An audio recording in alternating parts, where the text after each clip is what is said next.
This is the first annual Ducks Unlimited Scholarship Shoot. Around 50 shooters are competing for scholarships and prizes. The wind was so strong, it knocked the metal roof right off this building. This section of the road here in Iowa is already closed due to flooding. In a few days, this whole road could be shut down. Habitat for Humanity started in Georgia in 1976. Since then, the number of low-income households have dramatically increased.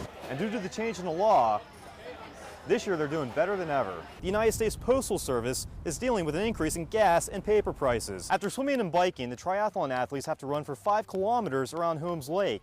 We do have some infrastructure that's being affected down on the river. We have a solid waste plant and a water treatment facility that are also down in that area. Nebraska City is the latest town being affected by the Great Missouri River flood. The Highway 2 corridor between Nebraska City and I-29 on the Iowa side has 2 low spots. This section of the road here in Iowa is already closed due to flooding. In a few days, this whole road could be shut down, adding a 3-hour commute time to people living in Nebraska City. I think it's going to be devastating because we won't have any commerce coming by here. Ellis Wood owns the Wood Family Fuel gas station along the corridor. I'm sure I'll see sales go down significantly. You know, not only just this week, it'll be a rest of the year type of event. That's because the water isn't expected to go down until after summer. This is the Highway 2 corridor. Coming over to I-29, we have the Sapp Brothers gas station. This is the Purcellville Road. Purcellville is a town in Iowa.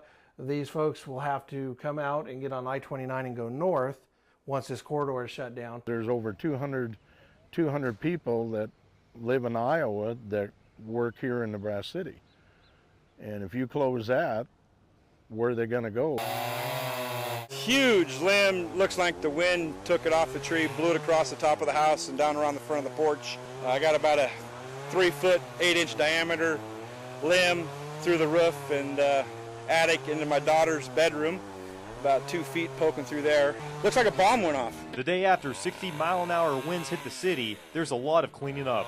For Dan Siss, he needs an army of friends to help clear his yard. I got some roof structural damage, some major roof repair, and looks like I'll be remodeling a bedroom upstairs that we didn't plan on doing. The story was the same all over Lincoln. Streetlights were out, a trampoline was caught in power lines, and trees fell on several cars. This one, it was just a stroke of luck, else it would have fallen on the house. Throughout the city, neighbors helped neighbors clean the wreckage. It was quite a mess from here to the neighbor's yard across the street. Within about an hour, we had 6 chainsaws out here and 15 people, got the street opened up. And the damage didn't only come from trees. The wind was so strong, it knocked the metal roof right off this building, a roof that's been there since 1925. How much monetary damage has happened here? I don't know. We're going to find out, though.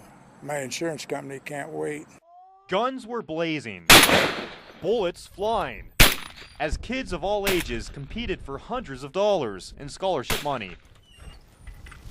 This is the first annual Ducks Unlimited Scholarship Shoot. Around 50 shooters are competing for scholarships and prizes. The top shooter won a $500 scholarship, while several runners-up won $250 scholarships. One of those winners was 14-year-old David Reck, who was one of the day's sharpest snipers. I've been shooting trap for a couple years, so that probably helps a little bit. Kids 18 and under were all eligible for the event. They had 100 chances to shoot at clay pigeons through several stations, and the kids with the highest hit totals won the prizes. The rules of the game are simple. When you say pull, one rock comes out and you shoot it, and then once you shoot, then someone else pulls the next one, and you gotta hit that one too, or supposed to. It makes you feel good.